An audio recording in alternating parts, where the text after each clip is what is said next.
That's how you start a campfire in Carter County. Freaking awesome. You're watching Pellet Cooker University with Fast Eddie. Light 'em up.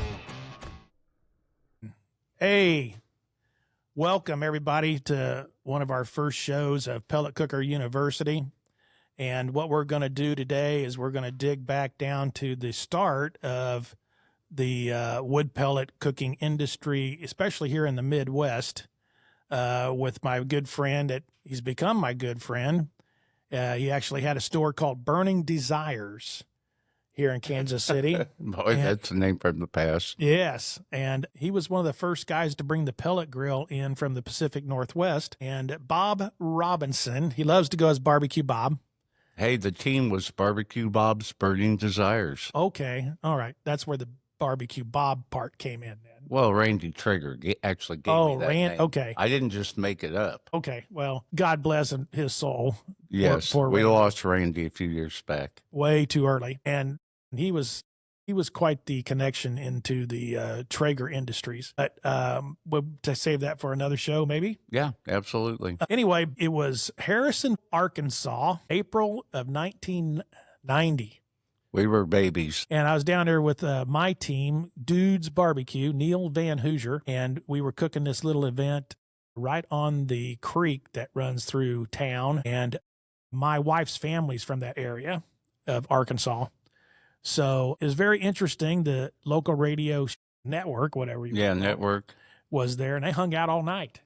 Yeah. What they did. So, And I had a microphone stuck in my face every time I'd go to sleep, thanks to my neighbor, Fast Eddie. Oh, absolutely. You guys, it really got my attention about what they were doing, especially as much, let's say the party factor came into play between him and, your partner that you had. Mark Sabick. Mark Saback. Yeah, I ran into him at a baseball game. Believe it or not, he sat down next to me. Have not seen that guy for years. It blew me away. I hadn't seen him in several years. But as I recall, it got cold that night. It got down close to freezing. And you were having to adjust dampers and put throwing charcoal sticks and all that fun stuff. And all I did was go over and go, I think we'll go medium. Yeah, medium's good. Yeah, pellet cookers were so high-tech back in that day. You had three choices. You had smoke, medium, or high. Okay? Didn't want to confuse you any at all, but that was all your choices were, all right? It was that much technology that really caught our eyes. I can't tell you how horrible it was. But anyway, yeah, you would go from smoke to medium. Smoke, how it did it was it fed fuel for 1 minute on and 3 minute off. Yeah, that 2 minutes on, 2 minutes off for medium. Medium and high, it would just run continually all the time. Man, they sure smoked on that low setting because now they feed a little bit all the time. Back then, it was a complete shutdown.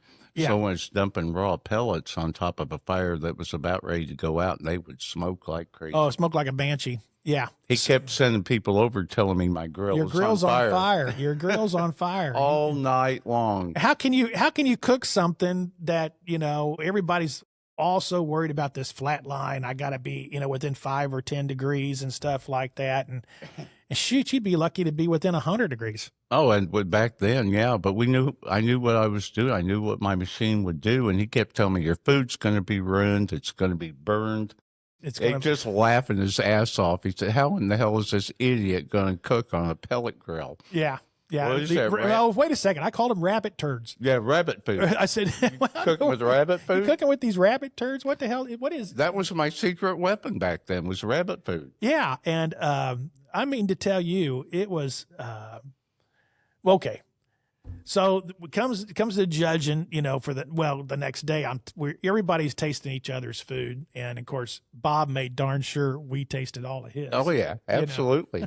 You make fun of me all night long. I'm going to put it in your face, man. Yeah, he did. He did. Ed Royth, Happy Hollow Barbecue. Oh yeah, I remember Ed. Ed won the event. Okay. And, you got second. I was reserve grand champion. Reserve grand champion. This was the highlight of your career. At that point, it was only like my fourth contest. The highlight of your barbecue career. And you actually came down to try to think you could sell some of these things, didn't you? Oh, yeah. Yeah. Well, that's what I was in it for. I didn't want to be a competition cook. I wanted to sell barbecues. Right. Well, to get attention, you got to win here and there. So, Well, I'm going to tell you from experience, winning is everything. No doubt about it. it got people's attention. Of course, they made fun of me. I think you got the one attention that you really needed to get attention of, but that was mine. My But it vanity is everywhere in the room. well, I'm See gonna tell the halo over his head? Hey, now it didn't happen right away. Remember, we had to go to the Barber Colossal. Well, we did the World Pork Expo. That's what I'm talking about, the Barber Colossal. Yeah. They called it the Barber Colossal. It was in Des Moines, Iowa. That was the June. That was about 2 or 3 months later. We were up there, and after you beat up on us in Harrison, Arkansas, then you had the nerve to come down there, and of course now you're way down the street, thank God. And but you came up there and you said, "Hey, if I brought one of them grills over, would you cook on it?" And of course, I've been thinking about the damn thing, for 2 months or so.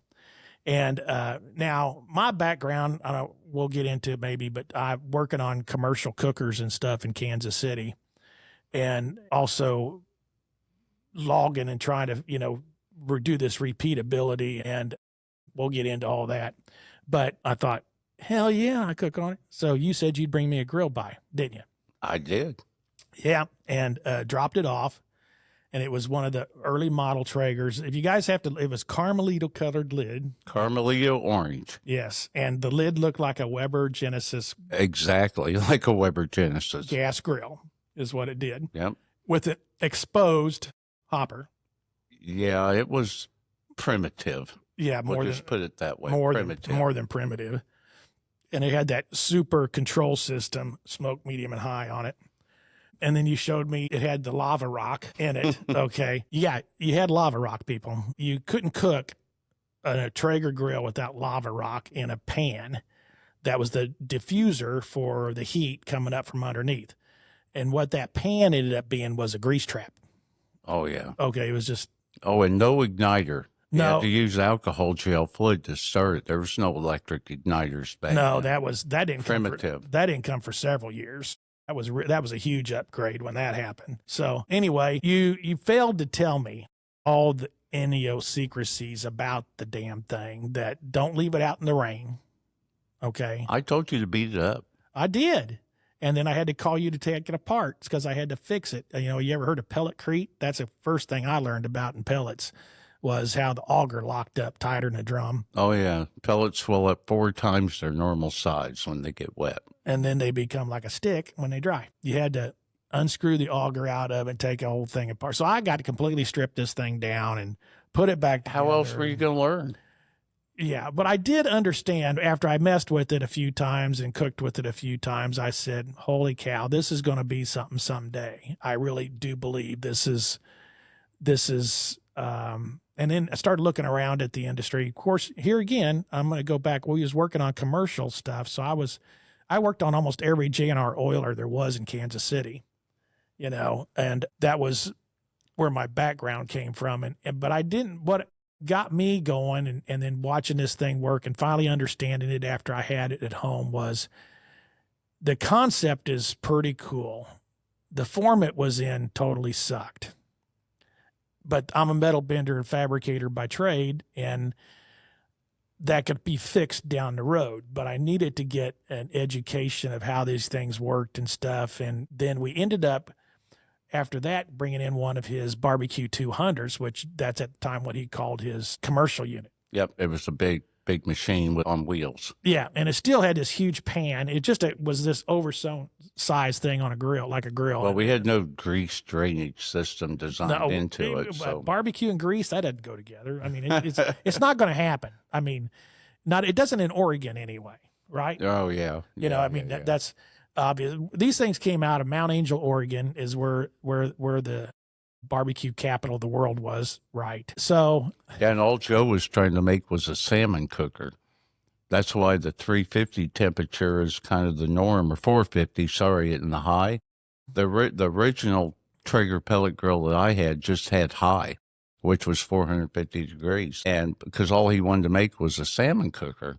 Well, when I brought him in, I kept telling him, it's got to smoke. We're in Kansas City. It's got to smoke. Well, why? 450 is the perfect temperature for barbecuing. Okay. Okay. At any rate, I talked him into the 3-speed controller. You were the one that developed that? Yes. Oh, my God. Well, I can't say developed. It was my suggestion. Your suggestion. Well, I kept 3 whole settings. I was trying to go out and do a pork butt, turn it off and on. Yeah, I can believe I that. would turn it off and on. So, because I figured out if I would wait about 3 minutes, I could get it to smoke. And that's kind of what started the whole timing cycle. And then, of course, the Texas style came down the road. Yeah, so that was after we got cooking with the 200. I actually won my first overall cooking on the Traeger stuff. Okay, that was in 1992. There was a cook-off called Ribs and Racing that was out of Lakeside Speedway. There was 48 teams. It was 2 teams shy of being a qualifier is what it was. And that cook-off was amazing. Eric Danner was cooking with me. I remember that. And it was just me and him that was there. And it was a 5-category event. You had to cook the standard 4. But then I think it was... anything but meat, wasn't it? I thought it might have been turkey, might have been the 5th category. But I can't remember exactly which it was. But anyway, a guy won 3 of the 5 categories. And they called him up for reserve. And I looked at Eric. And the only thing I picked up was 3rd and chicken that day. But I hadn't heard my name. Heard everybody else's name that had been going up and getting stuff. And I looked at him and I said, this thing's wide open. And we got called for the grand champion. So our consistency was really, really good across the board, but it wasn't enough to qualify for the invitationals. So, which was my nemesis for several years of getting into the invitationals, but that also, winning that, and then, it drove me into wanting to do redevelopment of making this thing more like a commercial style oven and work on the airflow in it and improve it, make it get better flavor out of it, the whole 9 yards. And that's what drove the Fast Eddie's design, was doing that. Now, we're going to leap forward a little bit. And once I did get my own unit, and I've got the smoke box added type situation on it, then I insulated it all up. And then I changed the airflow in it, where I trapped the air in it. But one of the things I had to do was get rid of that damn grease. Okay. So actually put the first drip pan ever was in a Traeger cooker that I made these legs sit on top of that pan where all that lava rock was there. And then I made my own pan on an angle when it went down a tube and out the bottom of the grill. I remember that. That was the original pellet cooker drip pan ever. And I actually got that. Traeger was the only one making anything, so you had to get what he had. There was nobody else making them. Right, yeah. And so if you were going to make it better or different, you had to do it yourself. You had to do it yourself. Yeah. And so I wasn't beyond the means of, doing that. That's why. Well, that's why when we met, I recognized I was a sales guy, and I recognized we had a better mousetrap for cooking, but I had to tie a pork chop around my neck to get the dogs to play with me because nobody knew what a pellet was, let alone a pellet cooker. Oh, my God. And so I gave more away than what I sold, to be honest, in the beginning. But to take a guy who built barbecues, competed in barbecue, if I could get him over, then I told Eddie, I said, you cook, I'll stand out front and sell. And it worked out perfectly. I mean, you just kept evolving the product. To a certain extent. I mean, it did sell, but working on them all the time, it was such a pain. And you made no money. Okay? Oh, no. There was no money. And how do you not make any money? Well, there's a retail price, and there's a dealer price on them. And, trying to talk somebody into buying one of these grills that, it's like, where do I get the fuel for it? Okay, that was always the question. Yeah, him, so that, and I'm going to tell you guys, okay, this is early 90s. A 20-pound bag of pellets in the early 90s, retail from Traeger's was $19.95. What is it today, Bob? $19.95. Exactly. Now, what kind of products in this world are out there that pricing hasn't changed in over 30 years. 30 years. Well, and you could make a bag of pellets back then for about $4. So Joe's philosophy was the pellets are the grills and ends to the means. I'm going to make my money on pellets.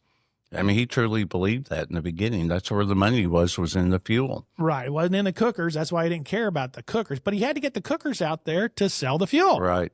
You know, one got the other, and the more you're out there. I mean, his goal was to get to $1 million in pellet fuel sales. Right. Little did we know that the pellet grill industry would become $1.5 billion.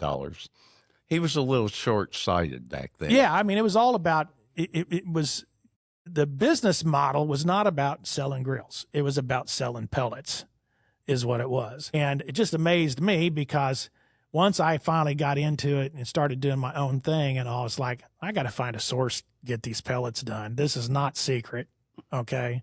It is kind of secret. We're going to have a show on this, okay? Y'all keep watching Pellet Cooker University because one of our guests we're going to bring on, he's a broker for barbecue woods and he's a logger. Bob actually introduced me to him, and we got to making the best barbecue pellet out there today. There is a huge science to this, and it's a little more costly than what most barbecue pellets are being made at. So that's going to be a whole nother show, but just wanted to get into, this 30 years of the same retail price of the fuel. It's crazy. Well, the grills have actually gone down.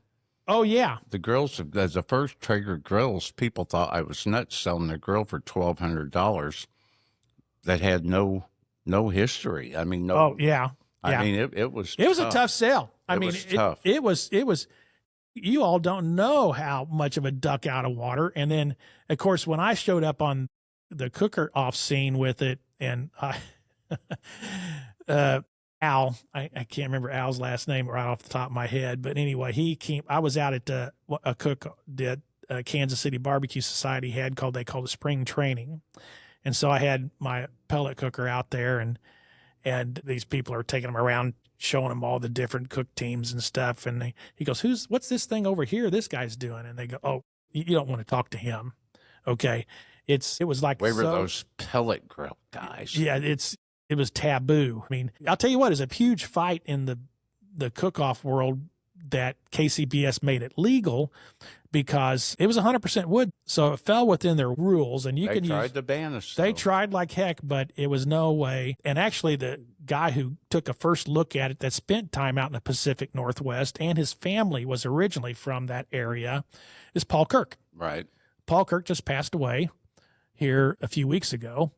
And Paul been a longtime board member of the Kansas City Barbecue Society, but he was the first one that took a look at the pellet grill and said, this is legal.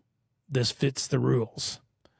And he still didn't like it though. No, he didn't like it, but he's a straight shooter, that what it was. And so we'll get into some of my background with the KCBS that in 1992 I actually became a board member.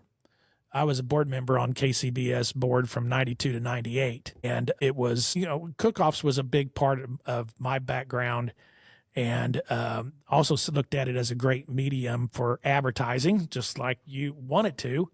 But I ended up doing it. I didn't realize it. But once I did my own style of it and became very successful, people wanted what I had. And I actually had some big-time business people tell me, I was taking a $500 grill that was dealer at the time, and I was cutting it up and making it into a $2,500 smoker oven. And it got legs underneath. People that knew. Yeah. And they started using them. I mean, the thing for me back then was the only reason we stirred anything up is because we were winning. If we weren't winning anything, they would just push us off to the side, but we started winning. Oh, yeah. When I rolled onto the parking lot, I was a top 5 competitor. Yeah. We're going to have lots of stories. We'll get into the Fast Eddie's Miracle Whip Slather that made one of Paul Kirk's books. That's a great story. I became a student of it. And one of the things I did, we didn't have that Wagyu brisket. We had to figure things out. Well, it was a meat contest back then, not a sauce contest. You had yeah. to learn how to take whatever you could get and cook it and make it good. Right. Well, you're lucky to see Prime, back in the day, and ended up having great customers that became friends of the Meese family. Meese Wholesale here in Kansas City is a huge meat company. So all the Meeses, in We fact, love them Mises. we love them Meeses. They all had the pellet cookers and Fast Eddies, and then of course all kinds. Well, he was actually my first Kansas City customer. I was doing an event for the World Pork Producers Council, and they ordered in this stuff called the prime rib of pork or something. It was an interesting cut, and they shipped it to me's wholesale for me to pick it up. And Paul's like, "Well, what do you do?" Well, I sell this pellet grill. Well, you're buying $1,000 worth of meat from me. I should buy a grill. And I think Paul probably sold 300 or 400 grills for me over the years. And now he's buying fireplaces from me too. But yeah, I mean, back then however I could get somebody to pay attention to what we were doing. Crown roast of pork. Yeah, crown roasted pork. Yeah. And you actually, yeah. But that's how I met Paul. And then I hooked Eddie up with Paul. I mean, all this is kind of one guy meets another, and we've created a little bit of a community out of it. Oh, big time community. And we'll get into, probably mention the name Bicklemeyer, which actually Paul Kirk's wife was Bicklemeyer. Well, Mark Meese was good friends with Matt Bicklemeyer. Oh, yeah. It all kind of comes together. Yeah, and they had a sawdust shaker on their gas smokehouse, and the sawdust shaker kept breaking down. This is what made the smoke on their hogs and all their big cuts and all the processes of their meats they were doing. And Matt comes to me and says, "Eddie, can you do anything to help this out here? We're having all kinds of problems." So I went down and I built a triple burn system and a smoke box and put this thing on their smokehouse, and they're still using it to this day. I'll be darned. Okay, that thing's been on there for 25 plus years that they're still running, and all their smoke on all their meats are coming off pellets down there. I mean, it's one of they became very loyal supporters of the whole pellet concept. Yes, wholeheartedly. But anyway, we'll get back to how bad having to change and how we couldn't hardly sell these daggone grills because we're the only ones out here beating the drum. And Joe, was his business model was pellets, not necessarily cookers. Well, and Joe was a function before form guy. Yes. Hey, Joe, this lid doesn't fit worth a darn on this. Well, Bob, does the food taste good? Yeah, that was okay. We're good. We're good. That was his comeback. Well, how did the food taste? Well, they were like his children, and if you said anything negative, he got really defensive. And I figured out early on. That's why you don't even call out there. And I don't know if you want to go back to the history of where pellet grills actually. Yeah, came let's from. do that. That's what we're here for. Yes, back? I want to go all the way back. We need to make our listeners here understand. Like that segue, the way I pulled him back where I wanted him to go. Yeah, I'm glad you did. I got him here to guide this thing from back in the early days. I met Joe Traeger back in 1987 from pellet stoves. I was a retailer in Kansas City, and I started selling Earth Stove pellet stoves. And Earth Stove licensed Joe's feed system for their pellet stoves. And then in 1988, I ran into Randy Traeger in New Orleans at a show, and he was out in front of the building with one grill, no tent, no anything, cooking on this pellet grill. Well, I was a pellet head already, and I was intrigued. But again, it only cooked on high. But I had to bring one home. I was selling gas grills in my retail store. I wasn't ever a fan, but it was a fact of life, and it made me money back then. And bring one in, and I start messing with it, fall in love with it. We get to the 3-speed controller, and he's selling a few of them out in Oregon. I mean, if there was 300 or 400 sold, I bought 100 of them in the Midwest. Now, wasn't he really making his real money on furnaces and still in the heating world? Yeah, he started off making pellet heating furnaces, and going way back, his dad invented the first oil burner for a furnace, and he didn't patent it, which brings us back to why Joe became so protective of the patent when he started making pellet stoves and pellet grills. He patented everything. Right. And was fiercely protective of the patent because his dad got screwed over, and he watched his dad get passed over while this oil furnace business went everywhere. Man, I can go back to how the pellet thing even started. A guy from a company called Magnetics brought a bucket of pellets to Joe and said, "You think we can burn these?" Yeah, because my heard thought they could actually make them into like chipboard. So if they made pellets, then they could glue them together to make chipboard out of them. Is what the original kind of thought was, wasn't it? Yeah, and then they had this machine to make pellets, but no avenue to use them. Right. So a guy named Jerry Whitfield gets credit for inventing the first pellet stove. He didn't. Joe Traeger did. Joe wasn't a marketing guy. He was an inventor. He liked to work with his hands. So Whitfield gets credit, but Joe actually had a pellet grill or pellet stove a year before. And I fell in love with the whole pellet grill concept. And it took a year before we got the smoke control and turned it into a smoker.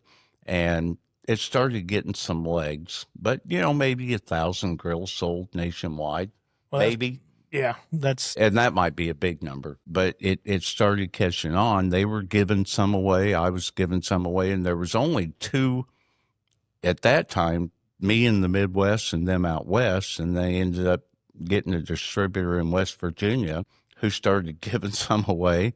And that's how we got going, really, was by just getting people to try them. Yeah, I used to get one, have it at home, be cooking on it at the house. I'd show it to somebody. They'd think about it, and they say, "Yeah, I want one of those grills." Well, that was the only one in existence. So my grill come up missing on my back porch when the wife would go out to do dinner, and she'd have something prepped up to go out and throw some burgers or something on. And where's the grill? And that happened more than once by far. I mean, it happened several times. The grill would be gone.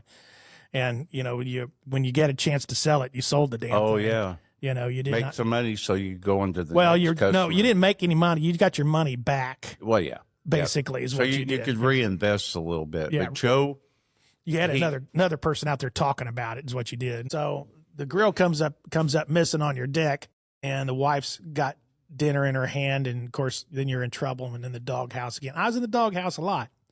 So now things are gaining along. And well, you and I met. You were winning some competitions. This is now 89, and we didn't meet till 90. Well, we met 90, but for me, 89, it started getting a little bit of traction. And that's when I recognized the only way I'm going to get any attention. I had Toby Tobin from the Toby Tobin Show talking about it, had a few people talking about it, got on a couple of radio shows, KCMO. I was a barbecue guy on KCMO on Wednesday every week. I was on the Toby Tobin Show on Saturday, and I just became focused on talking about the pellet grill.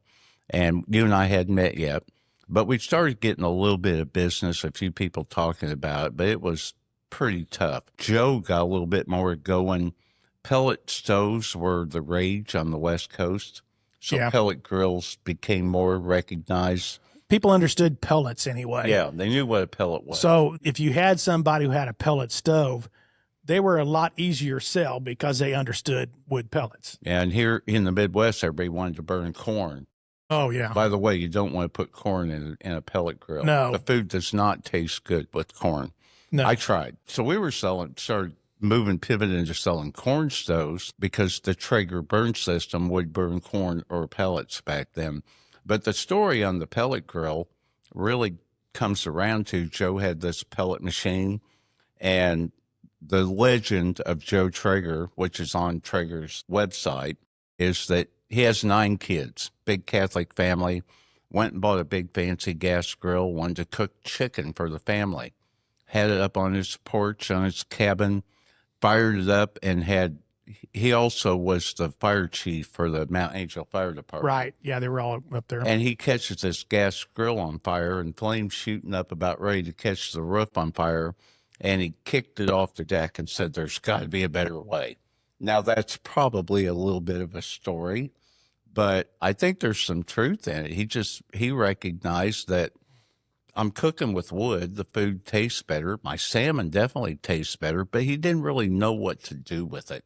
Randy, his son, was the marketing guy. Joe wanted to build grills, and Randy was very creative with marketing. Had you and I met when no, we hadn't. Well, we had met, but coming off of the World Pork Expo, the Pork Council was so impressed that Randy Traeger and I got invited to Washington, D.C.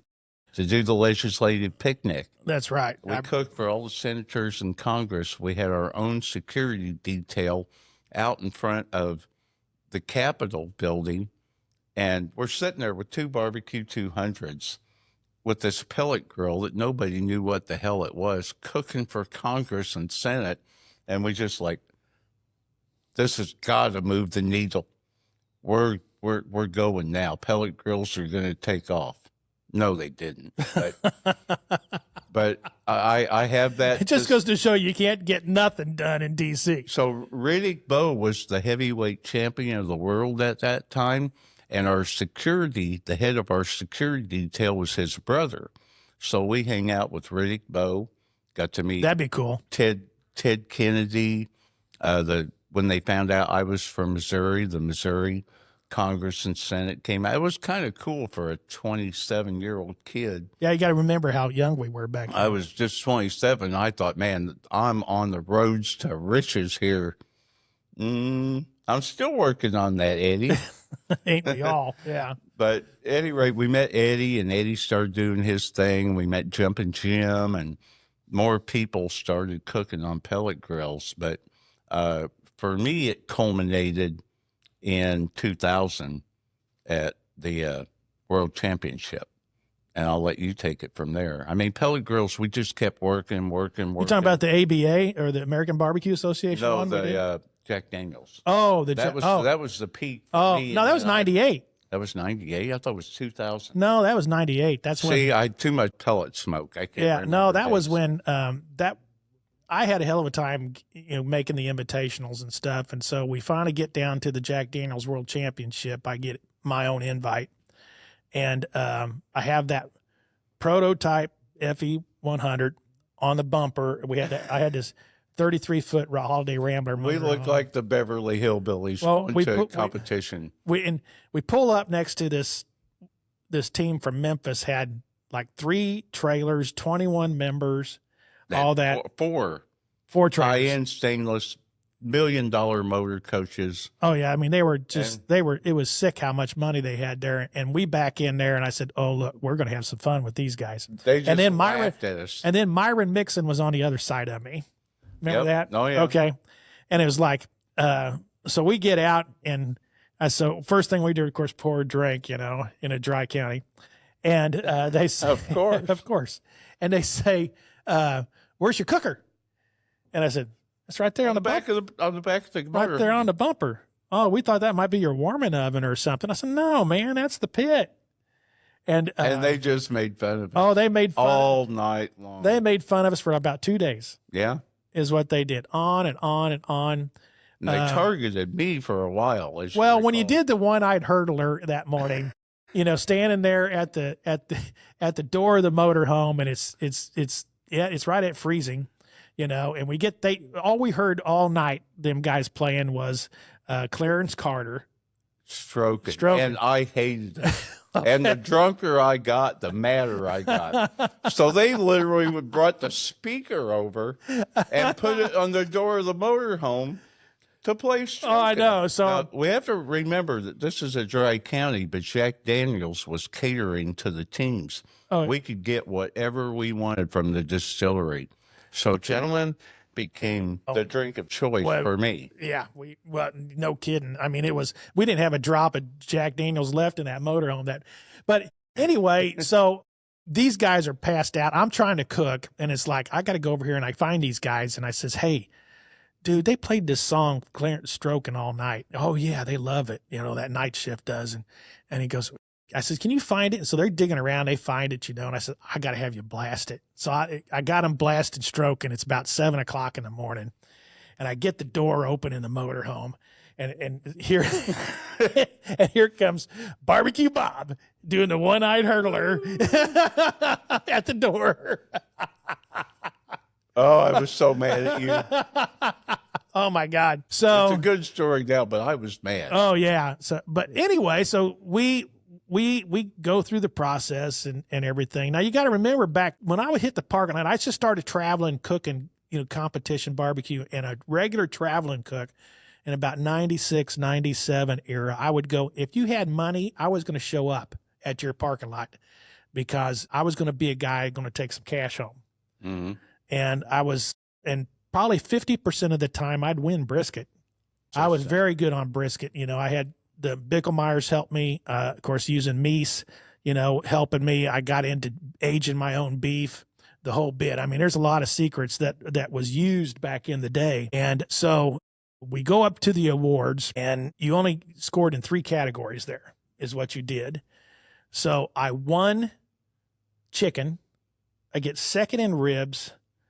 And I think I was 10th in brisket for some reason. That sounds familiar. Something like that. But I got 3 calls. And Danny Mikes beat me by a half a point, the guy out of Texas, for the overall. And I mean, dude, it was, people were devastated, especially all those folks that were around us. Oh, this is a Jack Daniels. This was a big deal. Wasn't as big as it is now, but it was big. But we had some fun when we come back with all our hardware and all big check. And the big check, and we have all our trophies and stuff. And then it was like, hey, could you come over here? Could you take our picture for us? We don't have anybody. So then we're holding they had to take our picture of us with all of our. Well, it's just me and Ed and his brother. Yeah, the 3 of us. I mean, everybody else had teams. We had that was our team. Yeah, that was our team. So, but they all wanted 2 drunks and a cook. Oh man. Hey, I was a good taster. Yeah, you guys were great tasters and drinkers. So, well, man, that's just brutal. Yeah. But they did want to get to know Eddie after that. All these guys wanted to come get to know more about the pellet grills. And I think that for me, that was a big, significant shift. Yeah, no doubt. That's a matter of fact, that was that following year when I decided I would finally go to market and sell the FE100. Okay, because I just bought my own fire station, the old building. I had my own shop, and it was like, maybe I could sell a few of these things. So I was, looking to you because you were a distributor for Traeger, up there at Even Temp. And then, once we sold the store in Kansas City, I went to work for a manufacturer, which is where I developed with Joe the Texas style, right? Which I should be getting a royalty on that because they're all Texas style now. Let's tell everybody the story about how you got. I think I helped, but we talked Joe and say, hey, you got this gas grill looking thing. It's not going to fly. It's too hard of a sell. It's not down here in this area. You need to package this thing and look like a smoker. And Joe's like, why would anybody want an ugly black barrel? I want something that looks nice. Well, to us, that does look nice. And Joe, by then, we started trying to get the Texas style while I still had the stores, but we sold those in 91. And it was 93 before we got the Texas style out. But Joe said, pay me a royalty. You guys build it in Nebraska. And people will argue with me to this day that think they know the history of Traeger. We built Texas style Traeger grills in Nebraska for about 10 years.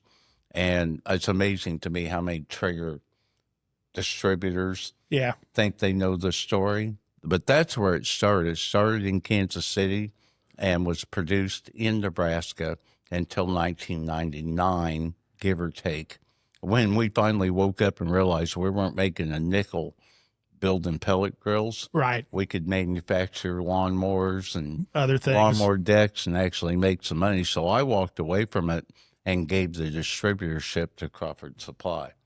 Oh, on the grills. I made the deal with Scott. If he buys a truckload of pellet stoves, I'll hand him the Traeger distributorship. Little did I know he was going to go do $40 million with Traeger pellet grills. Yeah. So all this legwork and everything being done, you hand it over to somebody. That was the story of my life. Yeah. He actually, Crawford Outdoor, it is what it's called now, was the last Traeger distributor standing. They'd gotten rid of all the rest of them, but I think you say it the best, that the Midwest, they had all the Midwest. This is ground zero for pellet grills. Always has been, always will be, because of what we did. Right. It truly is because of what we did. But also they went to go more direct in other things in other areas of the country. The money. Right. Following the money. Yeah. So, but Crawford Outdoor was the last distributor standing, before they went on the IPO. Now, Joe sold out in what year? 99. He sold in 99? Yep. So Okay. the first holding company, and they moved it out of Mount Angel to Portland. And that guy had some good ideas, invested in some equipment, but he got rid of the backbone, I guess, of the company, and then they sold it to the holding company that owns it now. And that's when it went over to China, and they started producing in China. Right. Keep in mind, it wasn't until the first Traeger infomercial in 2012, pellet grills still were just 4,000 or 5,000, maybe 6,000 grills a year. Maybe they hit 10. Right. But once that infomercial hit in 2012, it changed everything. So all this pioneer work that we did led up to this guy who took a risk and spent $6 million investing into a television commercial. And doing some advertising. And then it just took off from there. Well, also getting the price point down too. I mean, I'm going to tell you, for somebody who makes stuff here in the United States, it's extremely difficult to bang heads with offshore equipment. I mean, we do have one unit that we went to India with, the PG-1000i. That's most of it's made over there. We still do the controls and a little bit here in the United States with it, but you can't get the price point down. Well, Okay. China would hard tool and Yes. boom, boom, boom, boom, boom. And now they've got the best automated equipment in the world. Over at India, everything's still, there's craftsmen. Okay. It is still hand done, and it's amazing the craftsmen that those people are. Yep. So that's what's, going on now. That's why we'll get into some stuff about, Cook Shack or something someday. But Well, when a pellet grill went from a basic pellet grill at $1,500 to $899, yeah, it just, it's a game changer for the consumer. So now let's get into the dancing world. okay. Okay. Yeah, you have to tell them how I got over there. Well, that's you. Well, I got out of it for many years. Well, there was a couple, 3 people that, did go against the curb for Joe, that he was never able to really try to control, and he liked to. But what was the father's name at Danson's? Dan Thiessen. Oh, yeah, Dan Thiessen. We had started manufacturing Traeger pellet furnaces. We bought the rights to that product, so we were building those At Even in Temp. Nebraska at Even Temp. Right. And Waco, Nebraska. Yes, there is a Waco. We called it Wacko. But we were building that, and I was selling furnaces. Joe did not like working with Canada and borders or anything like that. So he said, you deal with Canada.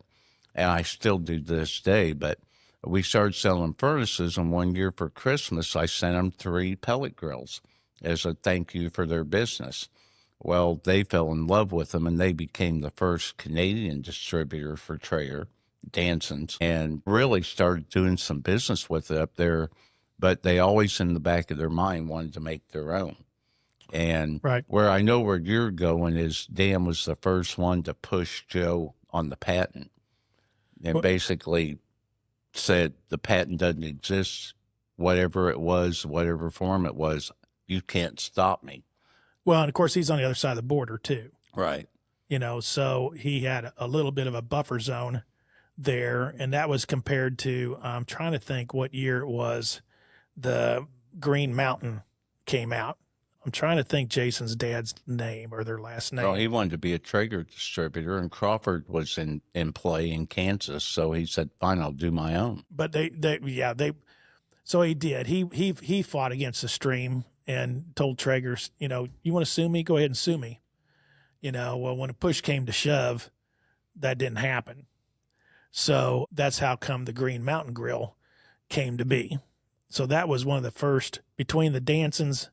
I think they were first, and then Green Mountain was second coming along. Yeah, Jerry Whitfield had a pellet grill for a while, but yeah. Joe threatened him with the patent, and Joe's philosophy was, don't sue them until they have money. Right. Don't sue them when they don't have money. So, yeah. And Jerry Whitfield pulled back, and right. Actually, had he gotten that on the market, it would help Traeger. Well, that's the whole thing. I mean, we were fighting when we were sitting down talking to people and being at shows and stuff, and you spent more time talking about what a pellet is. Okay. And then you were talking about the cooker. You were talking about what it used. And I mean, for a guy that went commercially and being at the NRA show in Chicago, I mean, I started going to the NRA show in 2003 or 4 with Cook Shack. Okay. And for probably the next 10 years, all we did was explain what pellets and cooking with pellets was and that how this thing worked. And you spent more time on that. And then when finally, you know, all these other grill manufacturers came out and the pellet cookers started hitting the marketplace in Lowe's and Home Depot and everywhere, probably within a couple, 3 years, when you started talking to people, oh, yeah, I've heard about those. Oh, yeah, I've seen them. Yeah, I've seen those pellet grill things around. Once that happened and we could quit talking about what is a pellet and the fuel, and we got to talking about the attributes of it, why, you know, and what the cookers did, it was a huge difference. Yeah, it became what's the difference in the cookers, not what the well, and in the commercial side of things, we didn't have anybody doing it, period. Right. You know, and now I get to talk about the great things that cooking with 100% wood does over a gas and log unit. I mean, it's amazing how much more yield you get out of 100% wood because you have real moisture that's in the atmosphere. You're not sucking the moisture out of that atmosphere. You're not draining and making a drier product with the gas running. So we'll get into all that in another show. Yeah, airflow and airflow, smoke. I mean, in order to change this thing to get the performance out of it, that's why there is a huge difference between different types of cookers and stuff out there. But what you've heard today or what we've been talking about mainly is the birthplace of the pellet grill and why did it exist and there's so much we didn't even get into. Oh no, we haven't even. There's story after story after story, obviously, but we're trying to make sure you all understand where the birth of this thing came from. You know, it came out of heating. And it took off in the Midwest because we started it. I mean, you're a manufacturer, but it was the legwork that was put in. Now, he started calling me the godfather of pellet grills, and Joe endorsed it because we got it out there when nobody else was doing it. No, I mean, it was brutal. You took a beating, you know, and I believed in it, and you believed in it, and we just kept pushing and pushing. Well, it used to keep me up at night, okay, because I'm working on these commercial cookers, and seeing all the problems they had with them and, you know, and knowing what I was cooking on and how many issues I solved with it. And it was how much better product I was making, you know, too, over what some of these commercial cookers were doing. It was mind boggling. Well, you took the commercial side. I went commercial and embraced it. For me, the cool thing was to go back and talk to those first 100 people that bought as primitive as those Traeger grills were, and they were primitive. The people loved the food. Yeah. They loved the food, and they would tell their friends. And people, I could see early on that it was changing how people cooked in the backyard. Yeah. There was always the one guy who was a smoker guy, and he had a homemade barrel smoker or whatever, but it wasn't reaching out. And I I'll say this. I think Joe Traeger, and we got Joe in the Hall of Fame 2 years ago, right? Right. Changed the way people cook in the backyard more than anybody else. And this become an industry. Yeah, It started to be just kind of a passion. It was the birth of an industry. There's absolutely no doubt about it. And they claim that pellet grills own only 50% market share. And the one thing I know is charcoal has always been about 20%. Never goes up, never goes down. Might be a Big Green Egg, might be a Primo, might be a Weber Kettle, but it stays around 20%. So that meant that 80% of the residential marketplace was owned by gas grills. So for us to push that envelope, look at all the brands that are out there now. Look at all the gas grill companies. Oh, there's 30 to get into it. Oh yeah, there's at least, or at one time I think I counted, there was about 30 different pellet grills that were on the marketplace. Now Traeger didn't know really what to do with me. No, you wanted to push the envelope. I didn't mind their feed system. I didn't mind using it. I didn't mind taking what they had and cutting it up. And that's what I did. I was like a Carroll Shelby was with Ford. Okay, I'll take your base platform, and then now it's time to go ahead and make this thing a performer. And you made it work for your application that you were trying to do. Yeah, I studied the commercial world. I studied what I needed out of it, and then I started studying, what did this thing do? How can I get more performance out of it? Is what I did. How can I vent it differently? How can I manipulate the airflow in it? How can and it was a total study constantly of doing that. And that's why when I finally came around and I seen their pellet grill patent was running out in like 2006. Yeah. I think it's where it ran out. I started doing my own development in 2004, 2005. Well, you started trying to work with them.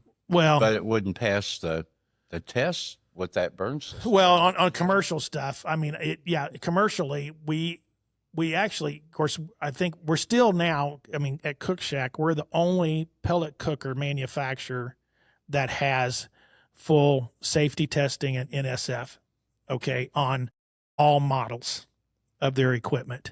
So that is, you have to have that to go into buildings. I've got the only cooker that's allowed at the DFW airport. After they've tried other stuff and things down there, and we showed them how safe. I think I've got 2 or 3 places have my 240 in it down there, and of course now I'm in Europe. I'm all over the world. I'm in Australia. I always gave you credit for trying to work with Joe, to work with him to come up. It just wasn't where he wanted. No, it's like oil and water. And you had to take it. What year was it? We took the first rotisserie. It was 1999. I remember the trip. No, actually, it was late 98. I think it was, or going into the spring of 99. But I built the first rotisserie smoker, and Bob, I said, Traeger's had a restaurant. I needed this thing run day and night. So I worked a deal with them to take it out to their restaurant. Mount Angel Brewing Company. Yeah. Actually, we used a feed system out of a furnace. Oh, wow. You had one at Eventon. Yeah, the Traeger 130 furnace. Yeah, 130. So that was the feed system that was in that rotisserie, and what a trek that was. Lucky we made the trip. Yeah, especially with the snow and you driving. I woke up as we're going across. The trailer's going like this. As we go across a bridge. The mountain pass going through Oregon, wasn't it? That was where we were in Wyoming on the snow before we got to Cheyenne, is when that was. Yeah, we'll go through anything to bring this pellet cooker. Oh my God. And it was a first pellet cooker that Joe had ever seen where you could open up and look at it while it was cooking. Yep. Because the way the airflow was in. When we cooked prime rib for the restaurant for the whole weekend, didn't we? Yeah, we cooked for a weekend up there, and I left it. Okay. That was the last. So I shut my shop down for 4 months, designed and put this rotisserie together, figured out all these vendors, all the design, had all the CAD work done and everything. And then I go up there and I drop this thing off and I leave it to get their endorsement to let me, move forward with this product. Joe was pretty tough to ever admit something was good that wasn't his idea. Yeah. He was a little that way. Oh, yeah. You had to make it his idea. Joe, that was a great idea on putting that gasket on that lid or whatever. Yeah. And he liked it. He admitted that he loved it, Right. but he really didn't help. Well, to close things up, let's talk about, where is Joe Traeger at today? Joe's healthy, doing fine out in Mount Angel, Oregon. They're still in the Traeger barn.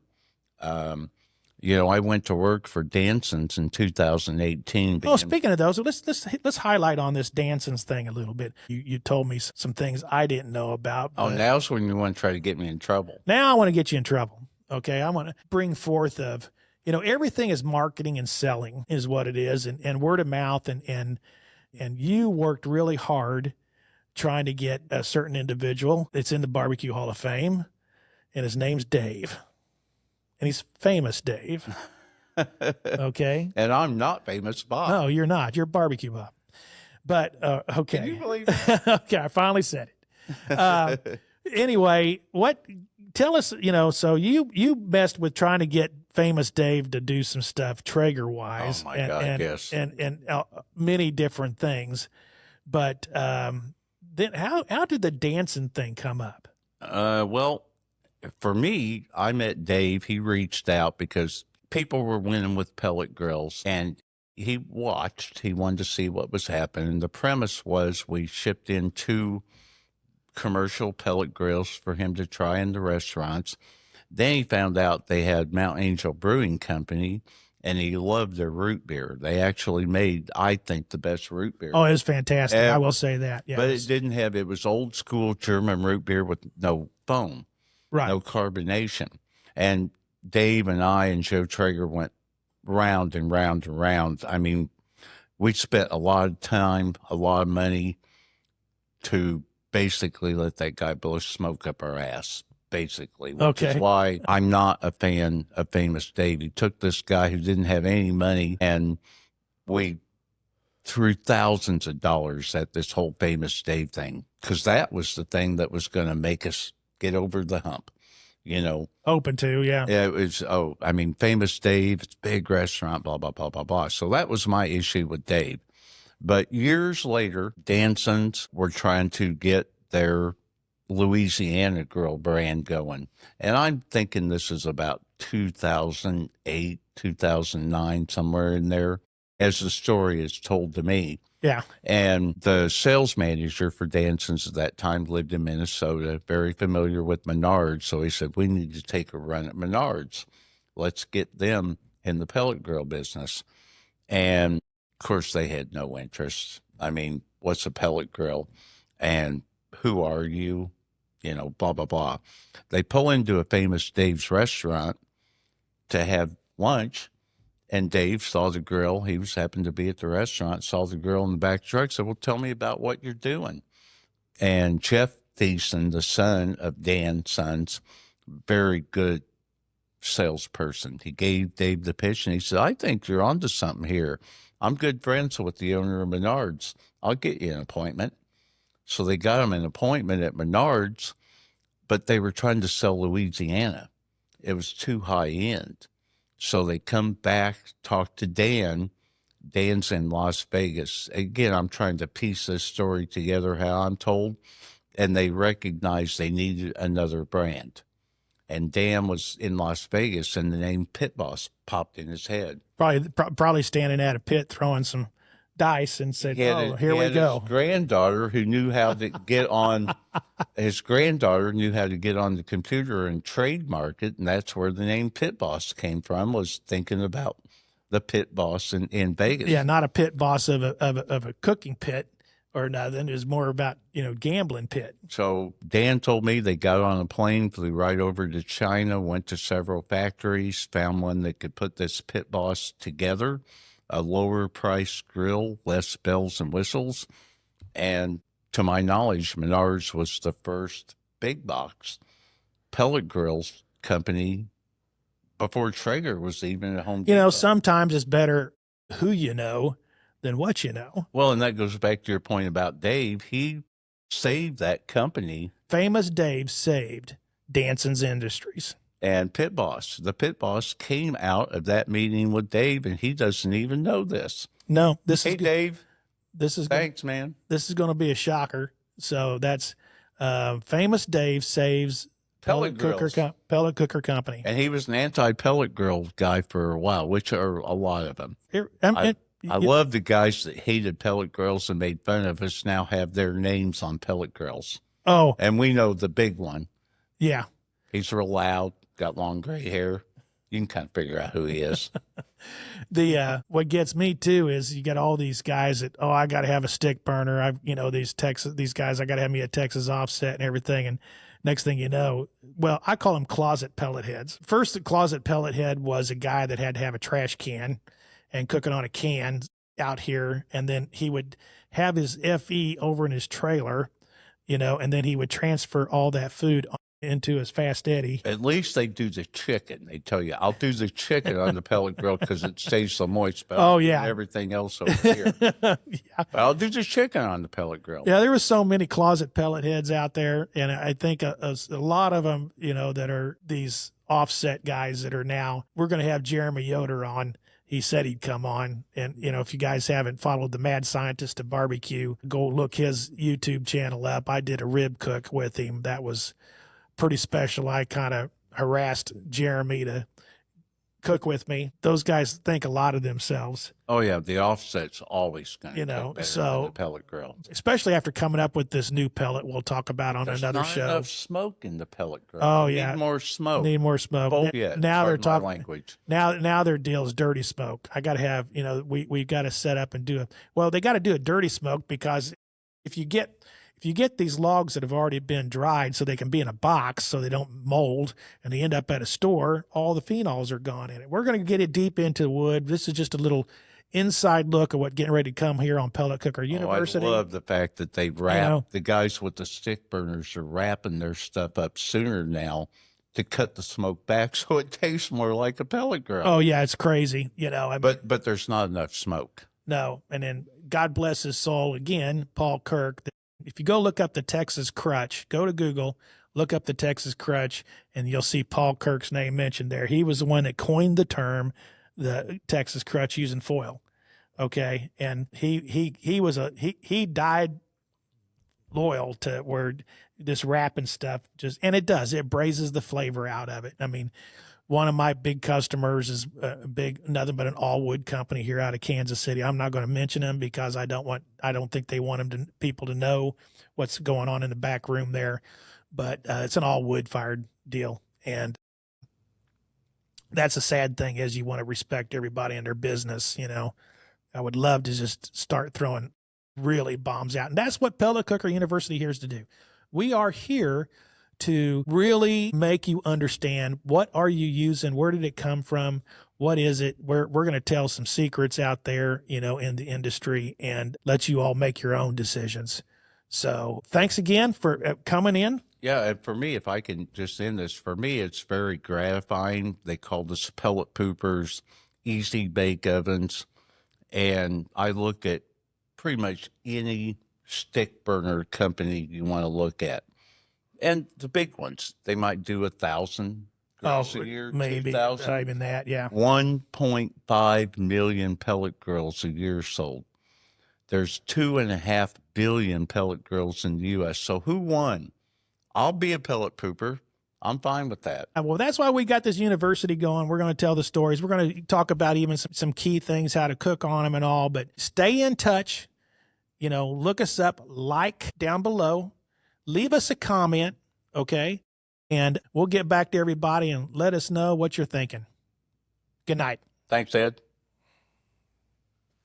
You've been dialed in to Pellet Cooker University with Fast Eddie. Smash that like button, subscribe, and share to spread the smoke. And if you're serious about cooking, check out cookshack.com. Until next time, keep it smoking.